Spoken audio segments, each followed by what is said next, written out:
I've never dreamed before. My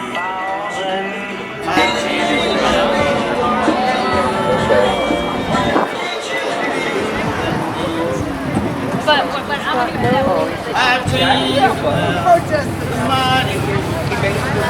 The room was filled with men, and the papers they were signing said we'd never fight again. According to Democracy Now!, in just a single Friday this past February, over 300 anti-ICE protests were held across the country. That number has only continued to grow throughout the months. With these events, I've been interested in seeing what aspects of a protest make it impactful. To me, I feel nothing is more impactful than the art of human expression. So, I set out to speak to some artists about their experience with political unrest and how they've used their art for their beliefs and missions. Two individuals I met had interesting stories to tell and plenty of art to show. Russell McClanahan, a local musician who's participated in some recent anti-ICE events here in Rome, and a Barry student, Ellie Boget, whose work with zines is used to talk about issues they feel dearly about. I think that's part of why I love zines is they're so easy to make. You can just find a piece of paper, like cut a little bit in the middle, fold it, boom, like start drawing, start writing, and that's what I love about them. It's so versatile, and you can do whatever you want. I can't like ignore what's happening with like Trump in office and ICE because I'm like affected by it. They could freaking get me because I wasn't born here, a citizen. They don't care. And like even with just Trump being in office, in like general, like I'm biologically female. I'm half Asian. I'm non-binary, which is under the trans umbrella. So a lot of it just has to do with me personally, and then part of me making art about it and like spreading awarenesses about it is I don't want the only people who feel strongly about Trump being in office and want to do something about it.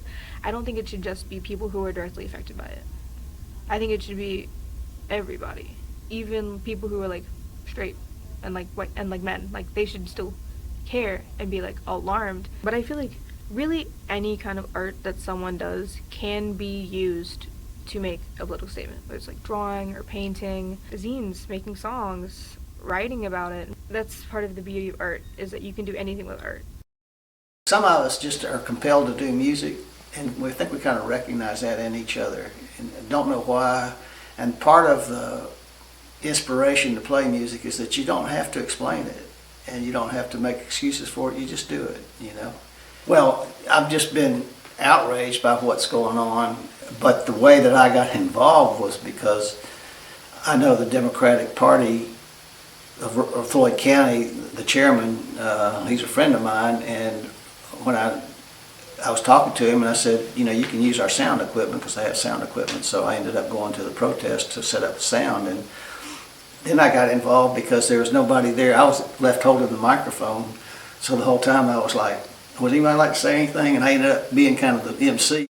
I mean, just think how tragic that is that Americans are killing Americans, and right now we kind of have some of that same stuff going on with ICE, and you know, the pretty killing, the good killing, and then they're trying to cover it up, which they're telling me, you know, for me to see the video, that's one thing that's really changed things about protest and policing, because I've been a policeman too. People can't lie about it, even though they try, because I saw, you know, the pretty and I saw the good, and they're telling me that they were the aggressors and that they were anti-America, and you know, it's a lie. I think right now would be a time to be cautious, but at the same time it's a time we need to be bold, because right now I feel like our country's being threatened from the inside. And when the papers, they were all were signed, and 1,000,000 copies made, we all joined hands and bowed our heads. Grateful prayers were prayed, and the people on the streets below, they were singing and dancing around, and guns and clubs and uniforms were scattered all over the ground. Last night I had the strangest dream.